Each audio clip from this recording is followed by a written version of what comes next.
So you mentioned two words, chaos and randomness. Yeah. What are a few practical ways that we can implement this as basketball coaches specifically in our practice to make it a little bit more ugly?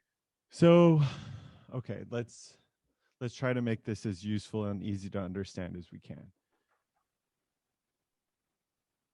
When we execute a skill in a basketball game, my brain sort of has to go through three phases, and it happens really quickly. Let's say I'm shooting a three-pointer.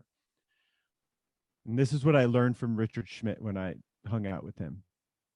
My brain has to read, plan, and then do. So read is how far away am I from the hoop? Obviously, my brain doesn't output a number. It's not like, oh, you're 22 feet away. But the read is I'm sort of recognizing the distance from the hoop, among other things like how open I am. The plan is I have to shoot with this much force. And then the do is I shoot. Read, plan, do. And every time I shoot a three-pointer or do any skill in a game, my brain goes through those three phases. Each one of those phases is really important. It's hard to say one is more important than the other. It's like I could have perfect form, but if I make the wrong read, I'm going to miss the shot. Think about putting in golf. The read is the green, the slope, the distance. The plan is aim here, hit it that hard, and then the do is the stroke. I could have perfect putting technique, but if I'm not aimed right or reading right, I miss the putt. The problem is some of our traditional approaches to practice rob us of making reads. And so the easy example is in high school, like I spent a lot of time shooting on the gun. And I was a pretty good shooter in high school.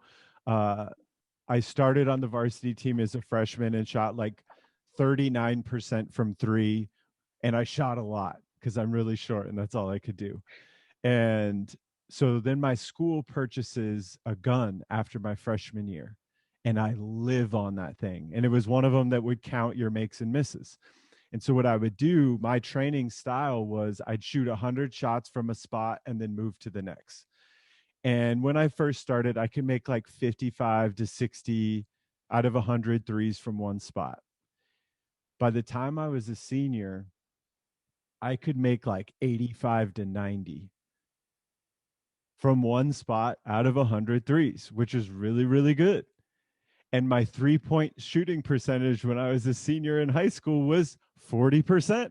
So it's like, this is something that we see a lot of, maybe not to that like extreme, but think about what just happened. I went from 55 to 85 as far as practice performance was concerned. And I went from 39 to 40 in the actual game performance. And so that's an example in when they research stuff like that, they call that low transfer. Transfer is, does the progress that I see in practice show up in the game? We want transfer. We want, if I'm killing it in practice, I want to kill it on Friday night. Well, that's an example of low transfer. It's like none of it really transferred. Well, let's go back to read, plan, do. And I think that shows us why. If I'm shooting 100 shots from one spot, I get 100 do's. I shoot 100 shots, but I only get like one new read and one new plan. Like my eyes and brain make the read, and then it's rinse and repeat for 99 after that.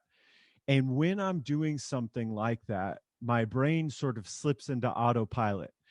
Now, this will help me make more shots. Like if I'm shooting 100 from one spot, I'm getting in the groove and it's feeling good. It feels good to hit 85 out of 100. And if someone's watching you, they're like, damn, look at this guy go. But when I'm in autopilot like that, I'm really not engaging in the practice and I'm not going to get much out of it. So, how could we make that particular drill a little bit better?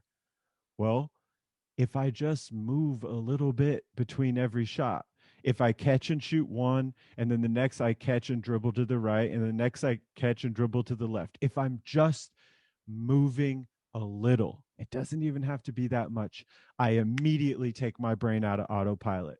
Because if I move a couple feet in, a couple feet back, or shoot off the dribble, my eyes and brain have to make a new read. I'm forcing it to make a new read.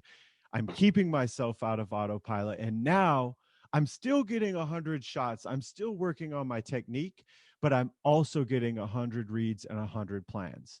And so that's an example of like, look, that's a small adjustment that could make that drill better. And so if we're working backwards from that, it's like, okay, when I'm building a drill or designing a practice, yes, the do is important.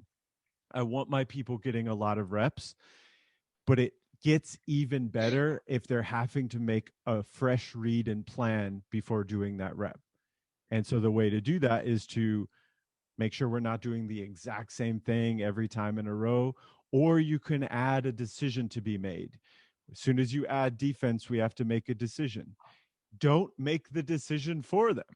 So many times we see this in like football and baseball and basketball. We design a drill and the decision is made for them.